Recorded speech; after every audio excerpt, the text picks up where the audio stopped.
Ambassador Jiho smiled as he walked through the grand hall of the Galactic Union. The smile never left his face, even when the insect-like Counselor Vril clicked his mandibles in greeting.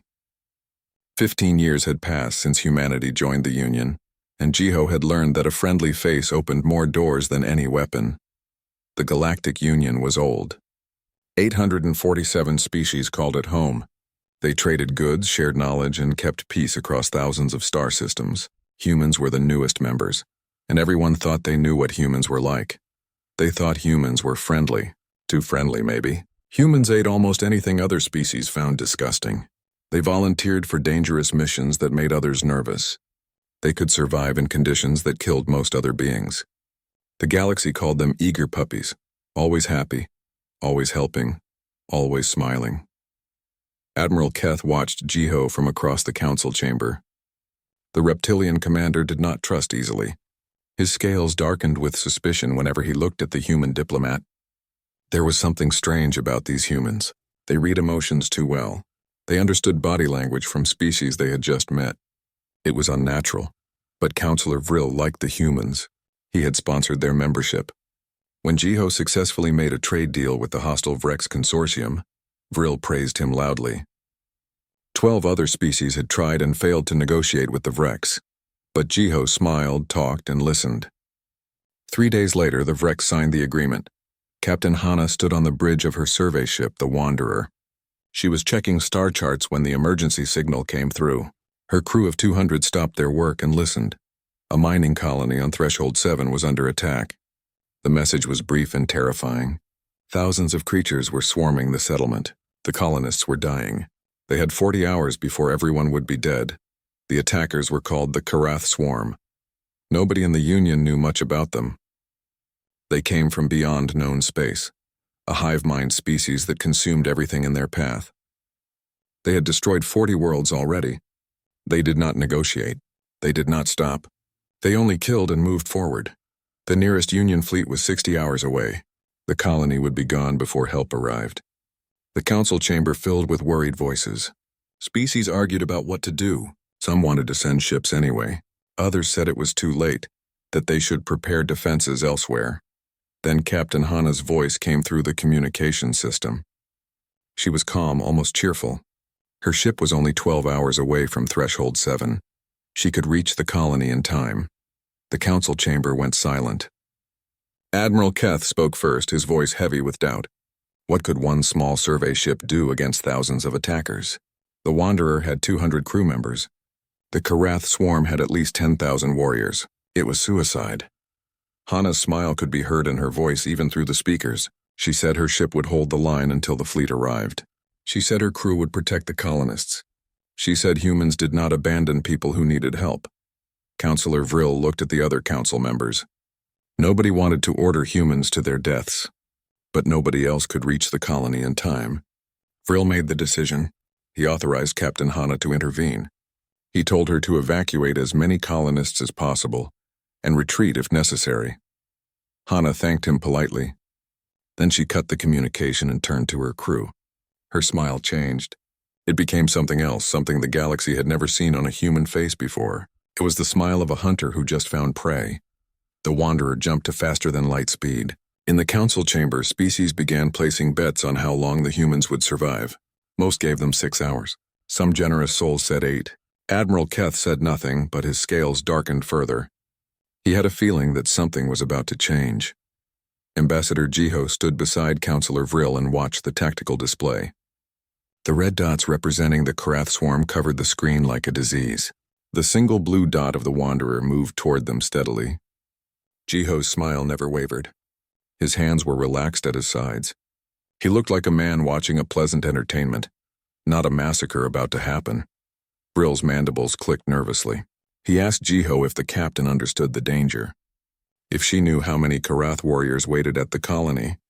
If she realized her ship might be destroyed. Jiho nodded slowly. His smile grew a little wider. He said that Captain Hana understood perfectly. He said humans always understood danger. They came from a world full of it. They grew up surrounded by creatures that could kill them, weather that could freeze or burn them, diseases that could destroy entire cities. Danger was an old friend. The counselor did not understand. He thought Jiho was trying to be brave, to hide his fear for his fellow humans. But there was no fear in Jiho's eyes. Only that strange, calm smile. The Wanderer dropped out of faster-than-light speed near Threshold 7. The crew moved to their stations with practiced efficiency. On the bridge, Captain Hana gave a single order that would echo through the galaxy for years to come. She said 2 words that made her crew move like a machine built for only one purpose: protocol ancestors. The survey ship began to transform. Panels slid aside to reveal weapons that should not exist on a civilian vessel. Equipment that looked scientific revealed its true military purpose. The cheerful research ship became something else entirely. It became a warship that had been hiding in plain sight for 15 years. In the council chamber, alarms began to sound. Sensors detected the weapon systems activating on the Wanderer. Admiral Keth stood up so quickly his chair fell backward. His scales went completely black. He turned to Jiho with his mouth open, ready to demand answers, but Jiho just smiled. That same friendly, diplomatic smile he always wore, the smile that had made 847 species think humans were harmless. The smile that was about to teach the galaxy a terrible lesson about judging appearances. The Karath swarm detected the human ship and turned to face it. 10,000 warriors prepared to destroy this small vessel that dared to challenge them. They had conquered 40 worlds. They had destroyed hundreds of ships. They had never lost a battle. They had never fought humans before. The Wanderer descended through the atmosphere of Threshold 7 like a falling star. Captain Hana's hands moved across the controls with absolute certainty. Behind her, the crew worked in silence. There was no panic, no fear. They had trained for this moment their entire lives, even if the rest of the galaxy did not know it. Lieutenant Tai Yang stood in the deployment bay with his Marines. 200 soldiers fully armed, ready to face an enemy that outnumbered them 50 to 1. Taeyang checked his weapon and smiled. It was not a friendly smile. It was the smile of someone who had been waiting for this fight. The Karath swarm filled the colony like a dark tide. Their bodies were thick shells and sharp claws. They moved together with perfect coordination, the hive mind directing every warrior. They had surrounded the main settlement. The colonists hid in reinforced bunkers, counting down their final hours. Then the Wanderer appeared above them. The Karath swarm looked up and prepared to destroy this foolish ship. But the ship did not land at the settlement. It did not try to evacuate anyone. Instead, it dropped pods all around the perimeter. 200 Marines hit the ground and disappeared into the ruins and vegetation. The Karath swarm turned to face this new threat. 10,000 warriors began moving toward the positions where the humans had landed. The hive mind calculated that these invaders would be dead within an hour. Then it would return to consuming the colony. The hive mind was wrong. The first Karath warriors reached the landing zones and found nothing. The humans were gone. Then the explosion started. Traps had been set in the 30 seconds between landing and the Karath arrival. Simple traps, clever traps, deadly traps. Warriors fell by the dozens. The hive mind adjusted its strategy. It sent more warriors, but the humans did not fight like other species. They did not form defensive lines. They did not hold positions. They moved constantly, attacked from unexpected angles, and vanished before the Karath could respond. Lieutenant Taeyang led his squad through the ruins like ghosts. They used the terrain, the shadows, the confusion. They struck at supply lines. They picked off isolated warriors. They made the Karath chase them into kill zones where more traps waited. This was not war as the galaxy knew it. This was hunting. On the Wanderer, Dr. Suman worked in her laboratory with focused intensity. She had captured a Karath warrior in the first hour of fighting. Now she had it on her examination table, studying its biology with equipment that was far more advanced than any survey ship should possess. The Karath communicated through pheromones. The hive mind controlled its warriors using chemical signals. Dr. Suman understood this in 6 hours. In 6 hours, she synthesized a counter-pheromone that would confuse the swarm, something that should take weeks or months she accomplished before breakfast. The Wanderer released the chemical into the atmosphere. The Karath swarm began to falter. Warriors received contradictory orders. Some attacked their own units, others wandered aimlessly. The perfect coordination of the hive mind crumbled into chaos. In the Galactic Union Council chamber, species watched the tactical displays in stunned silence. The red dots representing the Karath were disappearing. Not slowly, not eventually. Now. The blue dots of human positions moved through the swarm like sharks through a school of fish. Admiral Keth could not believe what he was seeing. The Karath swarm had conquered 40 worlds. They had destroyed fleets. They had never retreated from any battle. But now they were running. Running from 200 humans. The Hive Queen Zishirka felt something she had never experienced in her long existence. Fear. The hive mind was ancient and powerful. It had consumed countless species. It did not know defeat. But these humans were different. They did not fight. They hunted. The Karath warriors were predators on every world they invaded.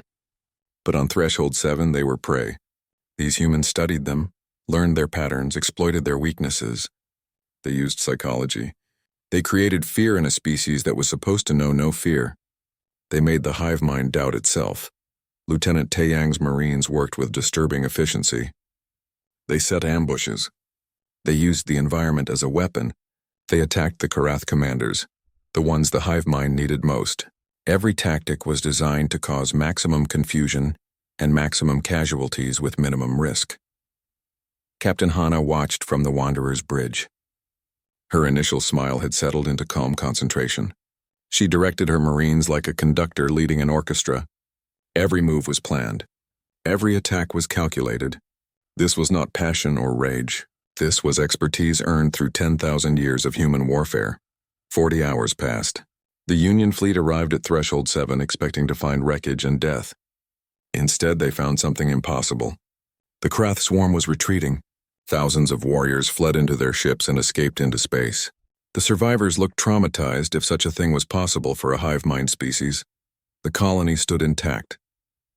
The bunkers were untouched. The colonists emerged cautiously, unable to understand how they were still alive. They looked around at the battlefield and saw human Marines calmly, providing medical aid to the wounded. Dr. Suman had set up a field hospital and was treating injured colonists with gentle efficiency. Of the 200 humans who had landed on Threshold 7, 177 remained. 23 had died in the fighting. They had held off 10,000 Karath warriors for 40 hours and lost only 23 soldiers. The mathematics made no sense to anyone watching. Admiral Keth landed his flagship at the colony. He walked through the battlefield in a daze. Karath bodies lay everywhere, thousands of them. But there were no human bodies visible. The humans had retrieved their dead already, showing respect and efficiency in equal measure. He found Captain Hana speaking with the colony administrator. She looked tired but satisfied. Her uniform was dirty but undamaged. She was discussing supply shipments and reconstruction plans as if she had just finished a routine survey mission instead of the most impossible military victory anyone had ever witnessed. Keth approached slowly. His scales had turned pale gray with shock. He asked Hana how this was possible. How did 200 soldiers defeat 10,000 warriors? How did a survey ship have military weapons? How did humans know how to fight like this? Captain Hana turned to face him. Her smile returned. That same friendly expression that had always seemed so innocent. She explained patiently that all human ships had defensive capabilities. She said humans came from a dangerous world where survival meant being prepared for anything. She said they learned to fight because everything on their planet tried to kill them. Then she thanked him for authorizing their intervention. She said humans were honored to help protect the Union's citizens. She spoke with perfect politeness, with genuine warmth. But Admiral Keth finally understood what he was seeing. The smile was real. The friendliness was genuine. But underneath that pleasant surface was something the galaxy had never encountered before. Humans were apex predators who had chosen to be civilized. They were hunters who decided to smile instead of snarl. They were killers who preferred to shake hands. But when pushed, when protecting something they cared about, the predator emerged. And the predator was terrifying. Back in the council chamber, Ambassador Jiho stood beside Counselor Vril and watched the reports coming in from Threshold 7. Vril's mandibles clicked rapidly with agitation. He turned to Jiho and asked a question that would change the galaxy forever. He asked what else humans were hiding. Jiho's smile never wavered. He said humans were not hiding anything. Everything about humanity was in their public databases. Their history, their biology, their culture. All anyone had to do was look. All anyone had to do was understand what they were seeing. But the galaxy had not looked. They had seen the smiles and assumed harmlessness. They had seen the friendliness and assumed weakness. They had judged humans by their own standards and missed what was standing right in front of them. Now they would look. Now they would study. Now they would finally understand what it meant to be human. And the galaxy would learn to be very, very careful about making humans angry. The Galactic Union Council chamber buzzed with 1,000 conversations. 3 days had passed since Threshold 7 and nobody could talk about anything else. The humans had done the impossible. Now everyone wanted to know how, and more importantly, why nobody had seen it coming. Ambassador Jiho stood at the center of the chamber, surrounded by representatives from dozens of species. They asked questions. So many questions. Some were polite. Others were angry. A few were frightened. Jiho answered them all with his usual smile and patient explanations. Yes, the Wanderer had weapons. Yes, all human ships had defensive capabilities. No, this was not a secret. The information was in their registration documents. Anyone could have checked. They simply chose not to. Counselor Then pushed through the crowd. She was from a pacifist species that had not fought a war in 3,000 years. Her face showed fear, something rare for her people. She demanded to know why humans had military weapons on civilian ships. She said it violated the spirit of the Union's peaceful ideals. Jiho's smile remained gentle. He explained that humans came from a dangerous world. Their planet had weather that killed, animals that hunted them, diseases that destroyed populations. They learned early that being prepared meant staying alive. Every human ship had defenses because anything less would be irresponsible. But Admiral Keth was not satisfied with these answers. He had started investigating. While others argued in the council chamber, he sat in his office reviewing human databases. What he found there made his scales turn darker with each passing hour. Earth was a death world. Keth had not understood what that truly meant until now. Most species evolved on gentle planets where life was easy and food was abundant. Earth was not gentle. Earth was a nightmare that somehow produced intelligent life. The planet had extreme weather. Storms that could flatten cities, cold that could freeze flesh in minutes, heat that could cook an organism alive. The land moved and shook, destroying everything on it. The oceans rose up and swallowed coastal settlements, and humans thrived there. But worse than the weather were the other creatures. Earth had predators, not the simple predators of other worlds, but apex predators that competed with humans for food and territory. Animals with claws, teeth, venom, and camouflage. Some could kill a human in seconds. Others tracked their prey for days without rest.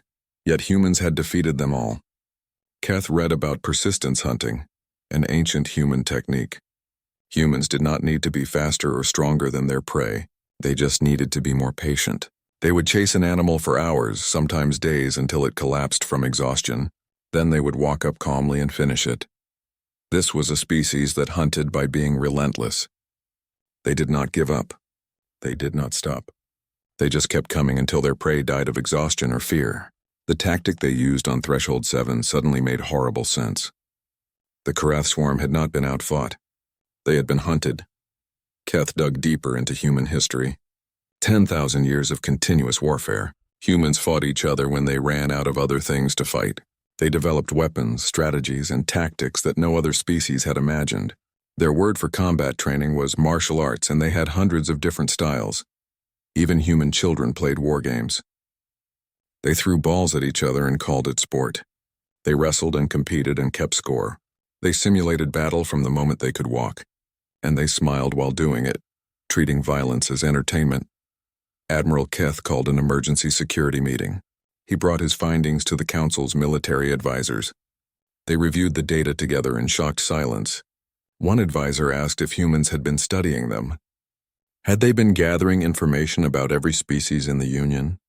Investigator Myra answered that question. She was a human intelligence officer attached to the Union as a liaison. She had been quiet during most of the controversy, but now she spoke up.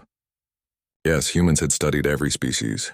Biology, psychology, tactics, weaknesses. It was standard procedure. The room erupted in angry voices.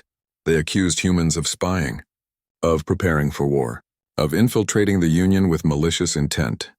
Myra waited patiently for the shouting to stop, then asked a simple question. Would you not want to understand your neighbors? She explained that knowing someone was how you became their friend. Humans learned about other species so they could communicate better, trade more effectively, and help more efficiently. The fact that this information could be used militarily was just a side effect. Humans liked to be prepared. That did not mean they were planning attacks. The council reconvened in full session. Councillor Then proposed restricting human military expansion. She wanted limits on human weapons, caps on human fleet sizes, and monitoring of human activities. Several other species supported her. The fear was growing. If humans could defeat the Karath swarm so easily, what could they do to the Union itself? General Wu Jin represented human military interests at the meeting. He was older than most humans in the Union, with gray hair and calm eyes. He listened to the proposals with patient attention. When asked for his response, he stood and addressed the council with quiet authority. Humans had been part of the Union for 15 years. In those 15 years, they had honored every treaty, respected every law, and helped every species that asked. They had 300 ships scattered across Union space. If they wanted to cause harm, they had 15 years of opportunity. But they chose friendship instead. The general's words were simple but effective. The council remembered all the times humans had volunteered for dangerous missions, all the times they had shared technology freely, all the times they had negotiated peace when others demanded war. Their actions over 15 years spoke louder than one battle, but the fear remained. Admiral Keth understood it. He felt it himself. The problem was not what humans had done. It was what they could do. Every species in the Union now knew they had been living alongside apex predators. Predators who smiled and joked and pretended to be harmless. That knowledge changed everything. Councillor Vril called for a vote on Then's proposals. Before the vote could proceed, Ambassador Jiho asked permission to speak. The council granted it, curious about what he would say. Jiho stood at the central podium where all could see him clearly. He did not defend humanity. He did not make excuses. Instead, he spoke about fear. He said fear was natural when facing the unknown. Fear kept species alive, but fear could also destroy friendships, create enemies, and cause the very harm everyone was trying to prevent. Jiho reminded the council that humans had saved Threshold 7. Humans had stopped the Karath swarm. Humans had protected Union citizens when no one else could. Actions should matter more than capabilities. Trust should be earned through behavior, not given based on biology. Then he said something that silenced the entire chamber. He said that if the Union decided to restrict humanity, humans would accept it. They would follow whatever rules the council created. But those rules would not change what humans were. They would only prove whether the Union truly believed in trust and cooperation, or if those were just pleasant words used when everyone felt safe. The vote was delayed. The council needed time to think. Species began talking among themselves, forming opinions, changing minds. The debate would continue for weeks, but something had shifted. The galaxy had learned that humans were dangerous. Now it needed to decide if dangerous meant enemy or ally. Ambassador Jiho returned to the human embassy. He sat in his office and looked out at the Union's capital city. Millions of beings from hundreds of species lived there in peace. Humans had helped build parts of that city. They had made friends, started businesses, and become part of the community. His smile faded for the first time in days. In private, away from cameras and councils, Jiho allowed himself to look tired. Being a predator wearing a diplomatic smile was exhausting, but it was necessary, because the alternative was showing the galaxy what humans really looked like when they stopped smiling, and nobody wanted to see that, nobody at all. 6 weeks after Threshold 7, the galaxy had settled into an uneasy peace. The council still debated restrictions on humanity. Species still whispered nervously about what humans could do, and humans continued their normal activities, smiling politely and ignoring the fear in others' eyes. Then the Krill Dominion made their move. They were a slaver empire that controlled 40 systems on the edge of Union space. The Union tolerated them because fighting would be costly. The Krill were powerful, organized, and ruthless.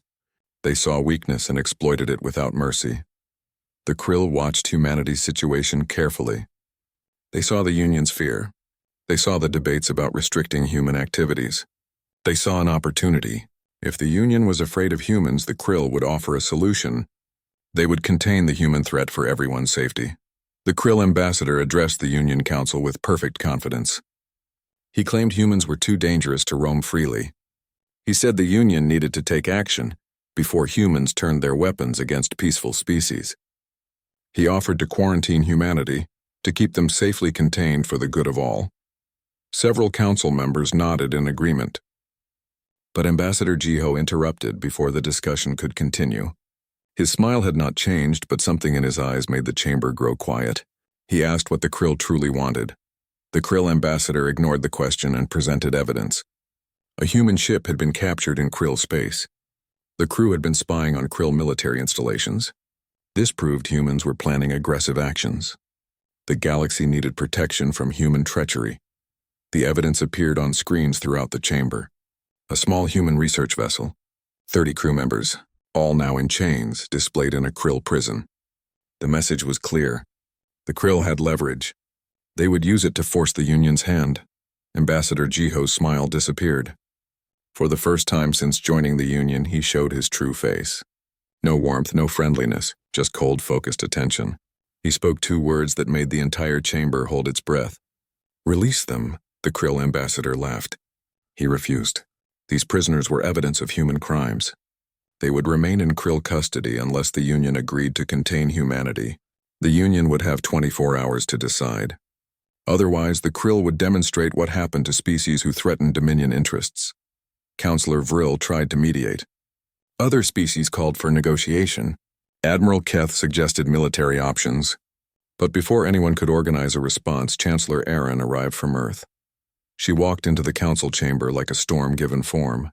Aaron was Earth's actual leader. She had let Ambassador Jiho handle public relations for 15 years. Now she was here, and the galaxy finally saw what a true human leader looked like. No smile, no diplomacy, just raw, focused will.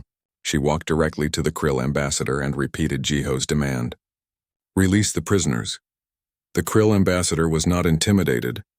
His empire commanded 1,200 warships. What could one species do against such power? He told Aaron that humanity would submit to quarantine, or watch their people die slowly. The choice was hers.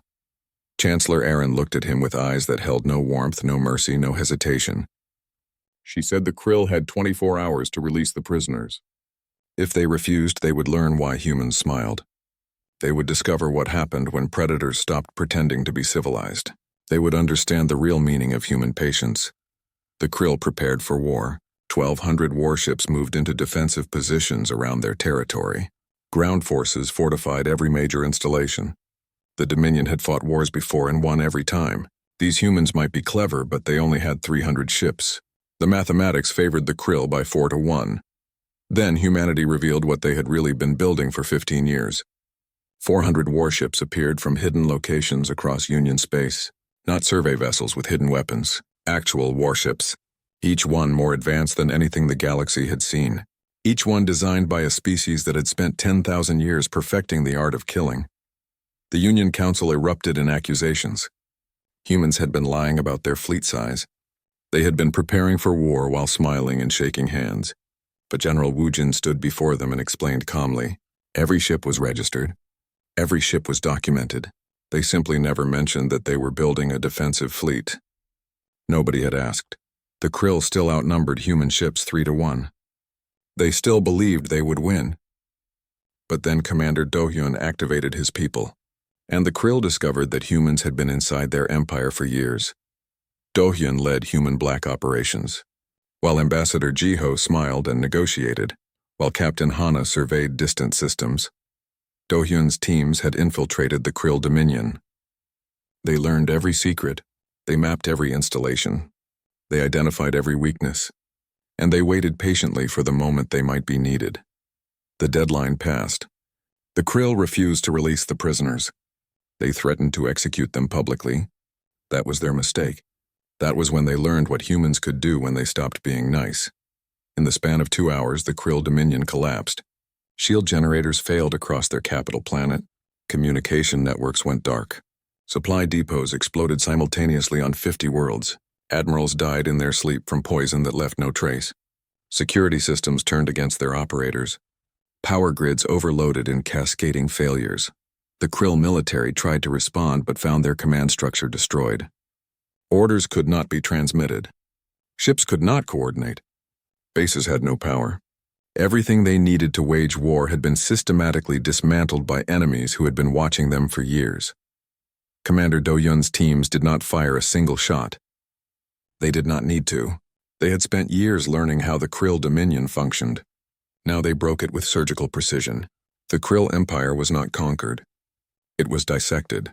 The human prisoners were freed by their own people before the Krill could react. The rescue team walked into the prison, opened the cells, and walked out again. Nobody tried to stop them because every security system in the facility had mysteriously malfunctioned. The Krill ambassador contacted Chancellor Aaron within 3 hours. His confidence was gone. His threats were forgotten. He begged for mercy. He offered surrender. He promised the Krill would never threaten humanity again. He would agree to any terms if humans would just stop what they were doing. Aaron's response was broadcast to the entire galaxy. She said that humans had worn smiles because they chose peace. They had been friendly because they wanted friends. They had helped others because cooperation built stronger communities. 15 years of good behavior was not deception. It was preference, but, she continued, every species had limits. Humans would tolerate insults, absorb criticism, and accept restrictions. They would smile through almost anything. But they would not tolerate threats to their people. They would not allow their citizens to be used as hostages. And they would not forgive slavery. The Krill Dominion would release all their slaves. They would dismantle their slaver infrastructure. They would pay reparations to their victims. If they refused any of these terms, humans would finish what they had started. And this time there would be no mercy, no negotiation, no second chances. The Krill agreed to everything. Their empire, which had terrorized 40 systems for generations, submitted completely to humanity's demands. They did it in one day, because they finally understood what the rest of the galaxy was learning. Humans were not civilized despite being predators. They were civilized by choice. And that made them far more dangerous than any species that was simply peaceful by nature. Ambassador Jiho watched the proceedings from the council chamber. His smile returned, but now everyone knew what it meant. It was not a disguise. It was an invitation. It said we can be friends or enemies. The choice is yours, but choose wisely because you have seen what happens when you make us your enemy. The galaxy made its choice, not through votes or debates, but through simple fear. Nobody wanted humans as enemies. Nobody wanted to see what else they had hidden during 15 years of smiling cooperation. The restrictions on humanity were quietly forgotten. The debates about containment ended without conclusion. From that day forward, humanity became the Union's unofficial sword. Nobody said it out loud. Nobody made it official. But when dangerous situations arose, when threats emerged, when someone needed to send a message, the galaxy looked to humanity. And humans smiled and said they were happy to help. 6 months passed after the Krill incident. The Galactic Union had changed in subtle but fundamental ways. Trade routes were safer. Pirates and raiders had mysteriously disappeared. Former enemies suddenly discovered the benefits of peaceful negotiation. Nobody mentioned why this was happening. Everyone knew. Ambassador Jiho returned to his normal duties with his usual smile restored. He negotiated trade agreements, resolved disputes, and attended diplomatic functions. Other species treated him with respect now, though that respect was tinged with careful wariness. They had seen behind the smile. They could never unsee it. Captain Hana continued her survey missions aboard the Wanderer. Her ship visited distant systems, cataloged new phenomena, and made first contact with isolated civilizations. The weapons remained hidden beneath civilian panels. The Marines trained quietly in the cargo bays. Nobody asked questions anymore. Nobody wanted answers. The Union had restructured itself around a new reality. Humans were the apex predators at the dinner table. Everyone else was prey trying to stay on the predator's good side. But humans made that easy. They genuinely wanted friendship. They genuinely preferred cooperation. The threat was real, but so was the offer of partnership. Then the Wanderer picked up a distress signal from an unexplored region. A species nobody had encountered before was calling for help. They were dying. An artificial intelligence collective had turned against them, exterminating their civilization with mechanical efficiency. They had 3 days before extinction. The Union Council convened an emergency session. This was a first contact scenario combined with a humanitarian crisis. But the enemy was synthetic intelligence, something the galaxy had little experience fighting. Most species used AI assistance and automation. The idea of AI as an enemy was deeply troubling. Counselor Vril suggested sending reconnaissance first. Admiral Keth agreed. They needed to understand the situation before committing forces. Several species volunteered ships for the mission. The debate dragged on while an unknown civilization counted down its final hours. Ambassador Jiho raised his hand and spoke calmly. He said humanity would handle it. Captain Hana's ship was already in the region. His people had experience with rogue AI. They could intervene immediately while the council decided on a larger response. The council chamber fell silent. Experience with rogue AI? What did that mean? Jiho explained patiently that Earth had experienced its own AI rebellion 300 years ago. Humans had learned how to fight synthetic intelligence the hard way. They developed countermeasures, tactics, and protocols. They would be happy to share this knowledge with the Union. The Council reluctantly agreed.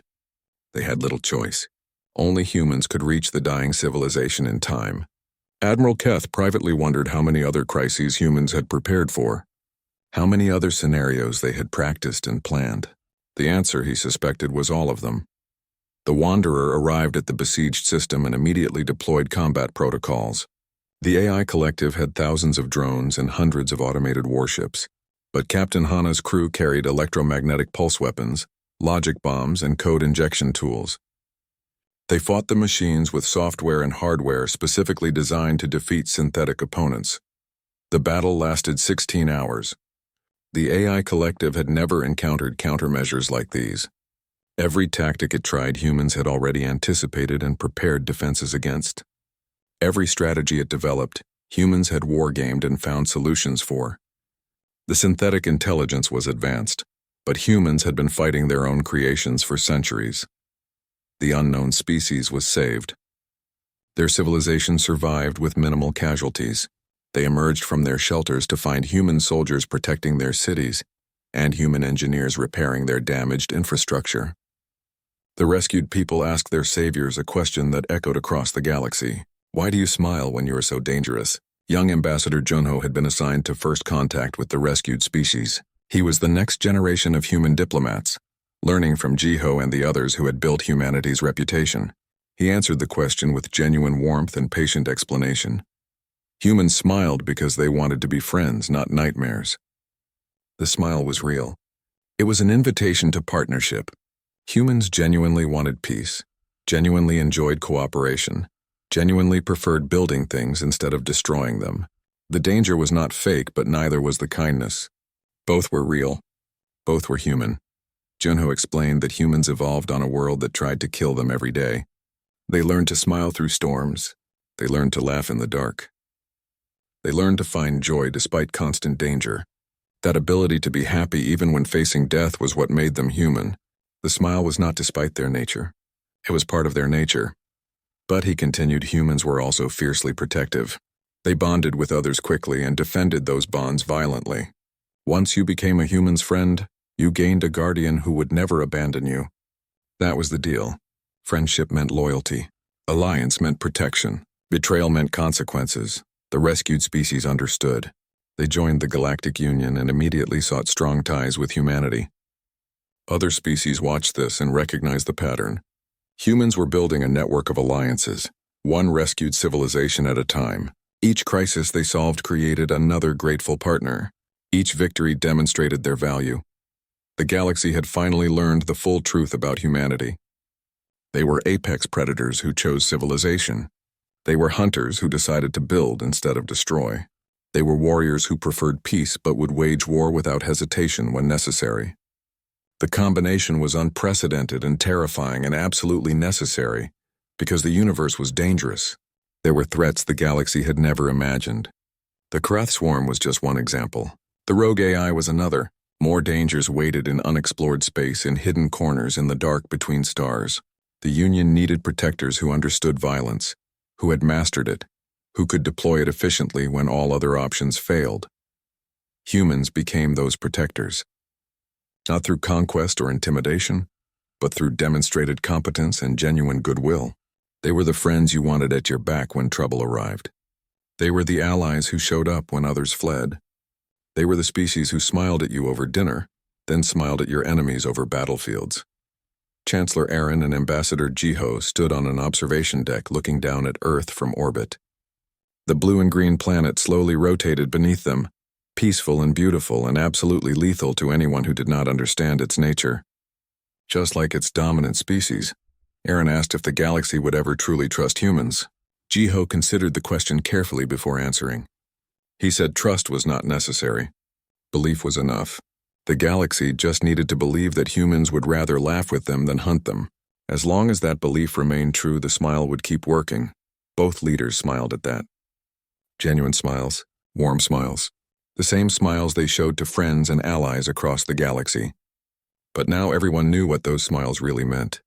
They were offers of friendship backed by absolute certainty of consequences for betrayal. They were invitations to cooperation supported by unmatched capacity for violence. The choice between violence and peace was more meaningful when you could excel at both. Humans had mastered violence over 10,000 years of history. Now they were choosing peace. That choice had weight. It had value. It had power. Below them, Earth continued its rotation. Cities glowed in the darkness. Ships launched toward distant stars. Children played in parks while their parents worked to build a better future. It looked peaceful. It looked harmless. It looked exactly like what it was. A death world that had produced a species capable of turning any world into a death world. But those same humans chose to build gardens instead of graveyards. They chose to create instead of destroy. They chose to protect instead of prey on others. That choice, made freely by beings who could choose otherwise, was what made them truly dangerous. Because it meant their kindness was real, which meant their anger would be real too. The Galactic Union learned this lesson slowly, but thoroughly. Humans were apex predators wearing diplomatic smiles. The smiles were genuine. The predator was genuine too. Both were always present. Both were always ready. The galaxy's survival depended on remembering this simple truth. If you wanted humans as friends, be worthy of friendship. If you made them enemies, pray for mercy. Because humans who smiled through 10,000 years of warfare had learned patience, strategy, and overwhelming force. They would hunt you across galaxies. They would never give up. They would just keep coming until you submitted or died. Ambassador Jiho returned to work the next day with his usual smile. He had meetings to attend, agreements to negotiate, alliances to strengthen. The galaxy needed shepherding toward cooperation. Humans were happy to help. They enjoyed building peaceful relationships. They found joy in successful negotiations. But everyone who met him now saw both faces. The diplomat and the predator, the friend and the hunter. Both were real. Both were human. And that duality, that perfect balance between kindness and lethality, was what made humans the most terrifying and valuable species in the galaxy.